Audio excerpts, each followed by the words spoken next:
Hi, everyone. Hi, my name is Thomas. What's your name? Oh, Thomas. Wow, that worked way better than when I practiced it alone in my hotel room. So thank you for that. Let's give a round of applause for the organizers, of course. Round of applause for our tech crew, our camera crew. What an amazing keynote. We're at RailsConf, y'all. We're doing it. We're here. Thank you for coming to this talk called Leveling Up from Planning to Production. Like I said, my name is Thomas Countz. I'm a senior engineer at a company called Zendesk on the core engineering team based in Copenhagen. And you can find me around the internet with the username Thomas Countz. Just a little bit about my day-to-day work before we jump in. Zendesk, it's a customer service software company. They build support and sales products designed to improve customer relationships. Zendesk is one of the largest and oldest users of Rails. Our founders typed Rails new into their terminal way back in 2005, I believe. And now we see upwards of 250,000 requests per second. So if you're interested in learning more about Zendesk or joining our over 1,400 remote-first engineers from around the world working on Rails, then make sure to check out our booth tomorrow and Thursday, and check out my colleague Christian's talk tomorrow, which is called A Rails Performance Guidebook from 0 to 1 billion requests per day. I subtitled this talk, I'm an individual contributor, now what? Because when I first got started in this industry, I felt like I was thrown into the deep end. I spent a lot of time learning how to code, but coding was only about 10% of my day. I felt like an imposter, not because I didn't know how to write Ruby, but I didn't know how to approach even the simplest of tasks in the large systems that I was being thrown into. So this talk is about some of the practical techniques that I use and that my colleagues use to help give structure to our curiosity and collaboration in order to get things done. The hope is that whether you're new to this industry, if you're leveling up to a new role, or if you just sometimes feel overwhelmed, that some of these techniques might help you as well. There are 4 techniques that I want to talk about today, and they're in order from planning to production, hence the title. The first one is ask first, solve later. Then there's share your findings as you discover them. Make code executable for better feedback. And prepare for post-deployment. For each one, I'll start by describing the problem that I was facing, and then I'll describe how the technique helped me solve them. So let's begin with ask first, solve later. We're going to take a look at one of the first tasks I remembered being assigned in a Rails code base that I was unfamiliar with. And we're going to use this task for the rest of the conversation. The task is to update the app to allow users to register with their first and last name separately rather than a single field for full name. Now, this is a Rails app, and I was familiar with Rails. So I assumed I needed to create some sort of database schema migration for some sort of users table and update whatever views there were to include fields for both first name and last name. So let's work with that assumption and jump right in, just like I did. We can see the registration form on the right here, and there's only one input field for full name. Let's take a look at the schema.rb file, which describes the shape of the database.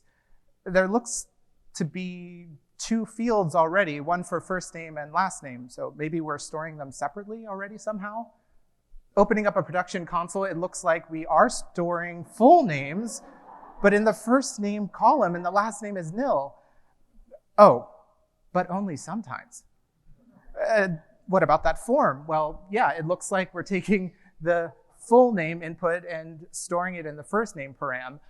Oh, but then there's another form partial where there's separate inputs for first name and last name? What's going on? If you're like me, or this purple blob, you have a lot of follow-up questions about how this app is wired together. And the data is inconsistent, and there's multiple user forms. Well, that was the problem for me. I'd take a look at a task I thought was simple, and when I finally started investigating, it was nothing like I imagined. In a small application, can probably pick this apart while keeping everything in my head, but for larger code bases or a mesh of microservices, I need some structure to organize my investigations.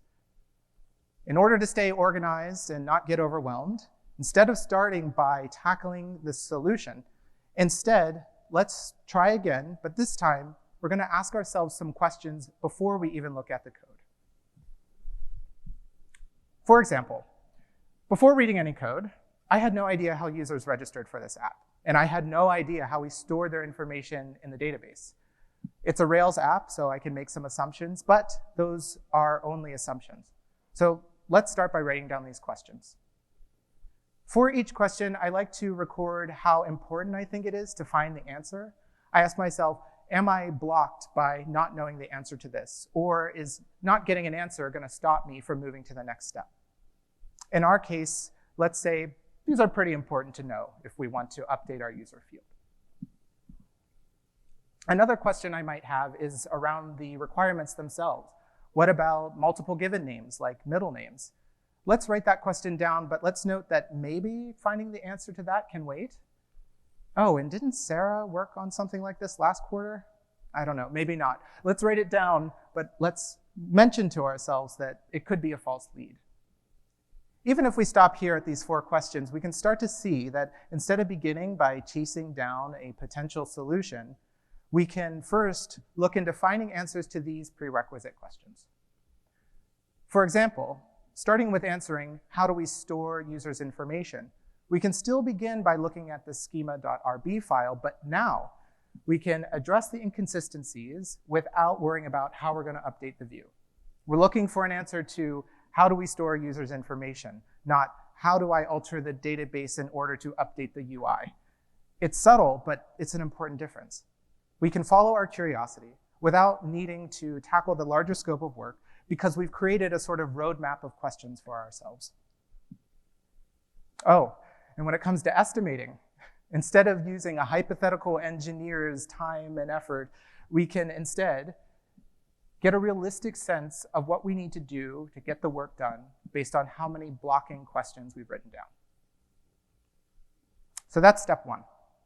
By starting with questions instead of the solutions, we're giving ourselves a little bit of structure for approaching complex tasks without feeling overwhelmed as if we need to know everything before we can even begin. We are also acknowledging the investigatory work that we all find ourselves doing, but it often stays hidden or gets done by accident. This has been really helpful for me because I found it difficult admitting to things that I didn't know. I soon discovered, however, that the thing I admired most about my colleagues is that they saw their questions and their unknowns as a valuable part of their jobs. They encouraged me to ask questions, and so I want to encourage you all to do it too. So, ask first, solve later. Now that we've broken down our questions instead of the solution, we're ready to find our answers. However, finding answers is work that shouldn't be, and often can't be, done in isolation. Share your findings as you discover them. Sharing discoveries allows us to get feedback on how our investigation is going, and it helps others to learn alongside us. It's important to note that we should share our work as we're investigating and not wait until we've reached some sort of conclusion to share out our findings. So let me tell you about a bad habit that I'd fallen into and why sharing my findings as I discover them has helped me to level up. Let's go back to our example task. We already did a little bit of investigating and found out that sometimes we're storing the user's full name in the first name column in the users table, and that there seems to be different user forms that makes this behavior inconsistent. We can continue our investigation by querying the database to see just how inconsistent this data is. We can search for usages of the 2 forms in the code base to try to understand where the inconsistencies come from. And we can use things like Git to try to find the motivation behind the second form and when it might have been introduced. So, after 2 weeks of investigating, we come into stand-up, bright-eyed and ready to share, so we say this. I'm still investigating inconsistencies in the users table, but after 2 weeks, I finally figured out why we have 2 forms. And then, our ever so helpful colleague, who has been sitting right next to us these entire 2 weeks while we've been investigating, says, oh, Zilphia and I added that form last year. It was for the test team only. Let's delete the old form since they use an API now.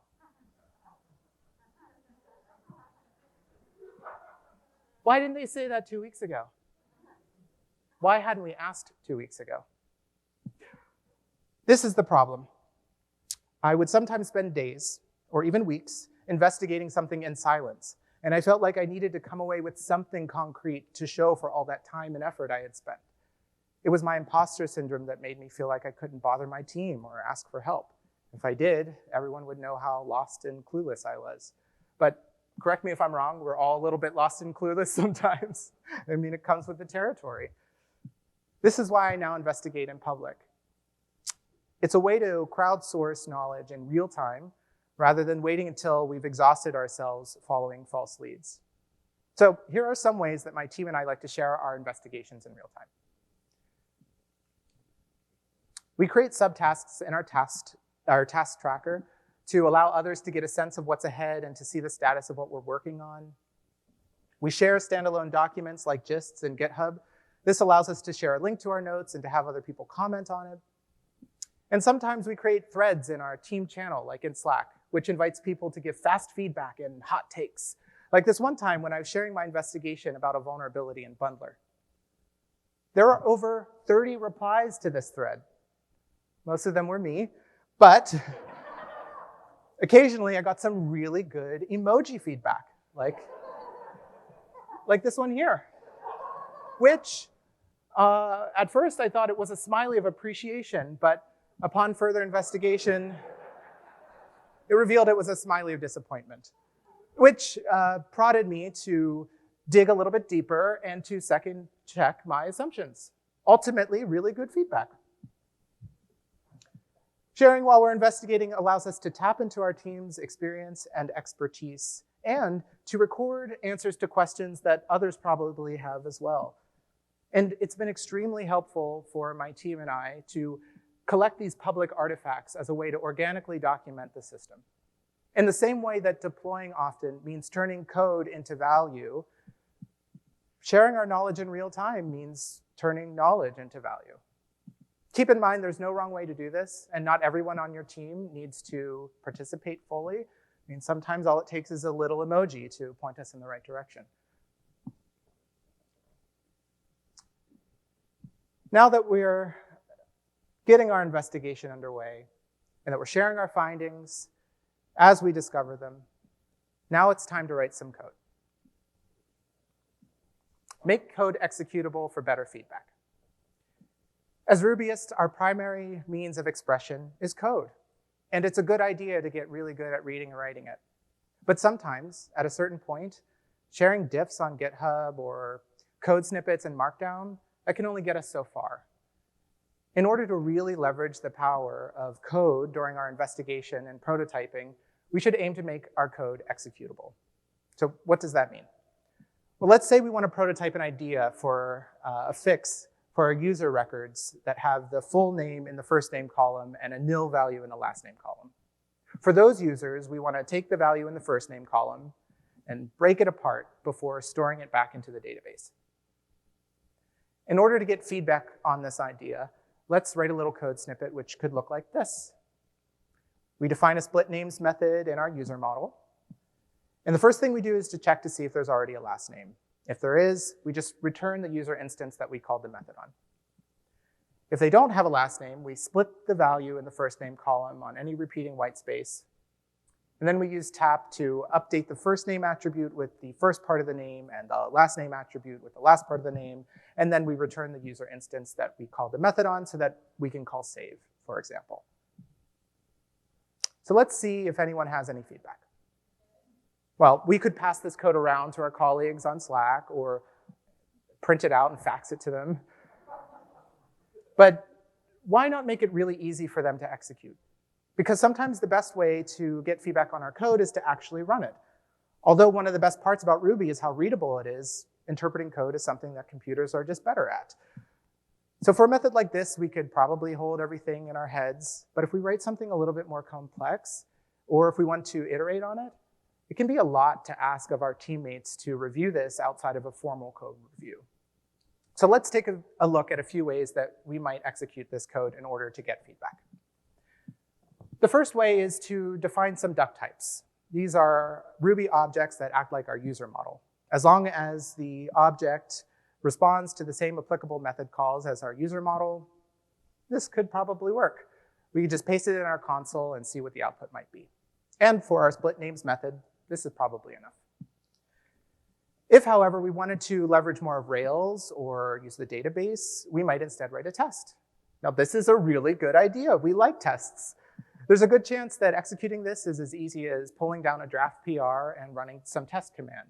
And if we run tests in some sort of continuous integration pipeline, we can also have assurances that we're not breaking anything else. A third way that I really enjoy making code executable is by writing a standalone Ruby script in a single file.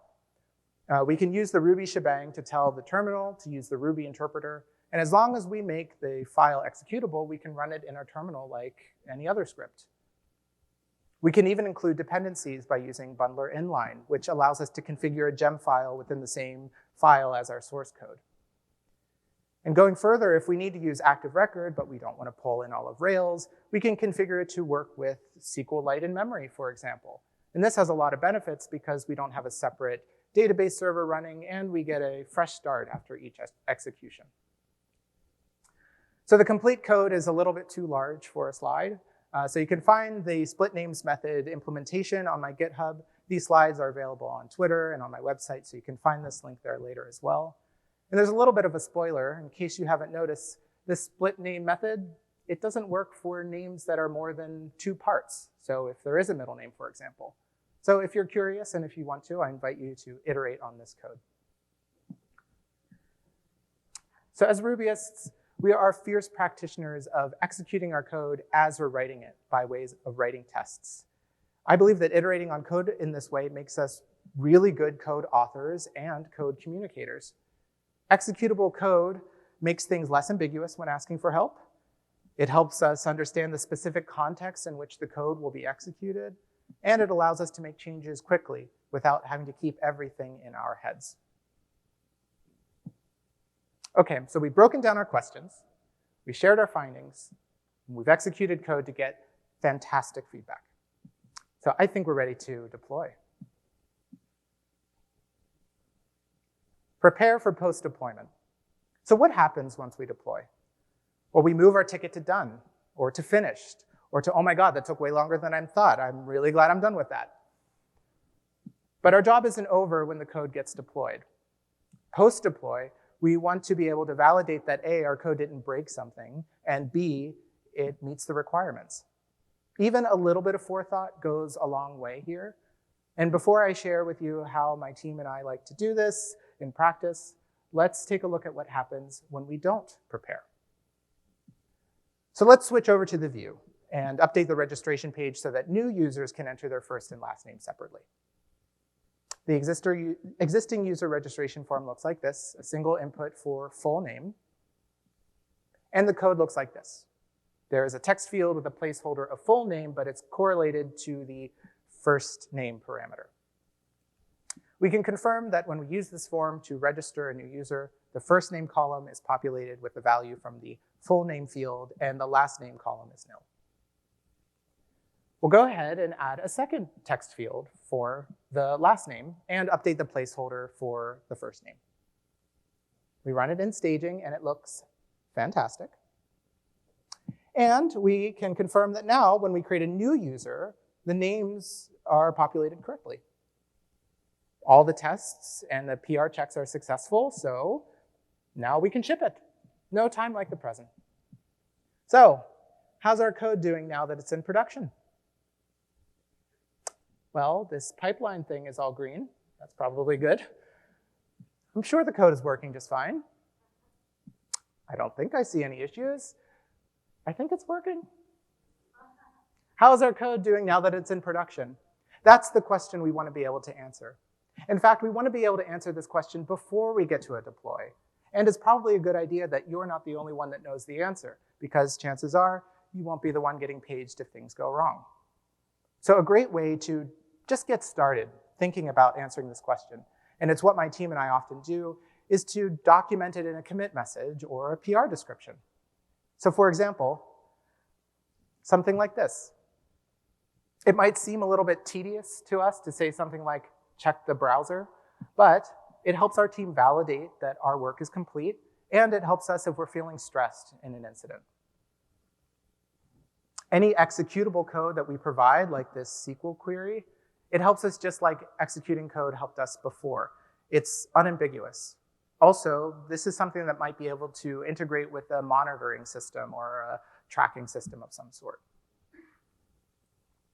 Adding metrics or understanding how metrics might change, it helps us increase awareness if systems that check for consistency starts to notice that things are a bit different. Now I see a lot of, hey, this graph changed. Does anyone know what happened? Messages in Slack. So let's try to preempt those questions as best we can and document them here. And also failure cases are important to document. Again, there's likely systems that are checking for things like exceptions and status code changes. If there's a correlate to our deploy, we want to make sure that we document it somewhere. So let's try this again. How is our code doing now that it's in production? Well, the input validations are working on the registration form. All new users have a non-nil value for last name in the database. The metrics show consistent counts of successful user registrations. And there are no increases in errors. Awesome. Okay. So that's what I wanted to share with you. 4 techniques for leveraging your curiosity and making it easier for your team and you to learn together. Let's quickly recap. As soon as we pick up a new piece of work, we can write a list of questions, even if we don't know anything about the task. We can start by writing down what we don't know. And we can make discoveries and chip away at answering our questions. As we're doing that, we can share what we're learning to get fast feedback and to help others learn as well. When we have an idea, we can use executable code to help us communicate with more clarity and to give our colleagues more context for understanding our problem. And when our code is finally deployed, we can capture feedback and respond to any regressions or unexpected side effects with confidence. At the start of this talk, I shared with you that at the beginning of my career, I felt like an imposter. Not because I didn't know how to write code, but because everyone around me was just so smart and passionate and quick. Not everything has changed since then. I still only write code about 10% of the time, and all my colleagues are still super smart, and I often don't know what I'm doing. But the difference is that now, instead of feeling worry and fear and doubt, I feel full of curiosity and like I'm part of a team. And in fact, I believe that curiosity and the ability to collaborate are our biggest assets as individual contributors. Because software engineers never have all the answers. They're just good at being curious. And I bet you all are being pretty good at being curious too. Thank you.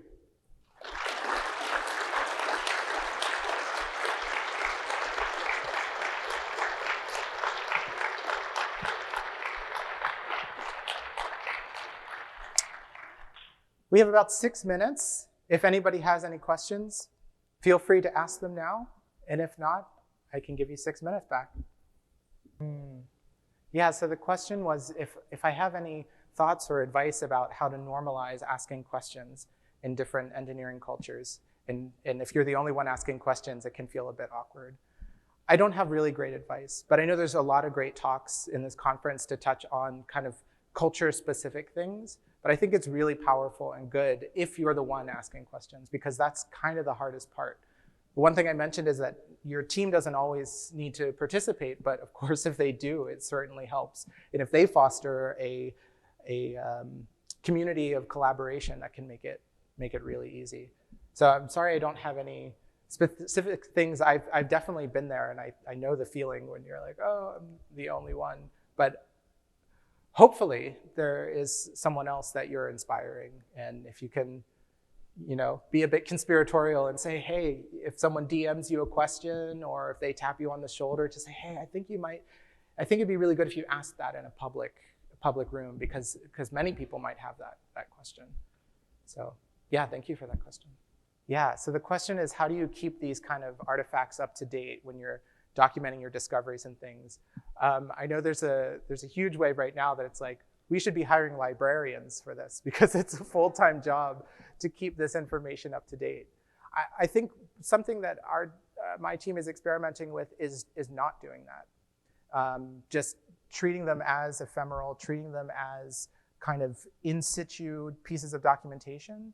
And what often happens is if you have a question about something, you might search in something like Slack and find an answer. And if that answer is not up to date, then go ahead and write a comment or add a comment to add any updated information. That way the next person looking for it can see whatever the latest information might be. But that's a very challenging problem, for sure. So the question was, how do you deal with not getting any responses? Not even an emoji that's saying nope to you. Yeah, that's really difficult. I mean, the first thing is, of course, we have empathy for our team members. You know, when we ask for help, they're also doing their own investigations, their own work, and shipping their own features. So it can be really hard to trying to co-opt team members to tag along on your issue. And that's why some of the ideas of like just making it as easy for them as possible, which you might already be doing. But yeah, sometimes you just don't hear anything. And I have colleagues here that go to really great lengths to try to corral people into getting the answer. And I would say if there's any, on one hand, it's, you know, you want an answer and you want to get things done really quickly, and it's frustrating when you don't. And if there's any kind of pressure, say from your manager or for the team, why is this taking so long? Kind of raising what's blocking you early, I think is really good. Like, I'm stuck getting an answer to this question. I think this person might have the answer, but I'm having trouble communicating. And instead of asking for direct feedback on the problem, asking for does anyone know how I can get past this blocker? Does anyone know, is there another team I can reach out to, another individual? Is there, I don't know, a book I can read? Am I Googling for the right thing? So I think, but yeah, that's a difficult challenge. And like I said, I see my teammates struggle with that quite a lot. Yeah, we have time for any other questions? Yeah, here. Yeah, so the question was, during this kind of asking yourself these questions, like where is the interface between needing to ask product or ask stakeholders versus taking a look specifically at the technology? And I think that's very much a part of this work, is it's figuring out where you're going to get that feedback from. I think something I love about like TDD and testing methodologies is the idea of nested feedback loops. So you have like the unit test that kind of is a tight feedback loop, and maybe an integration test or whatever you want to call it. I think it's the same when asking questions. Like where is your feedback loop? In the immediate term, maybe if you have a question, you can just look at the code and find the answer. But if not, maybe you need to go a bit further and do a bit of research on how other people solve the problem, or maybe further, get requirements, and that can be a bigger feedback loop.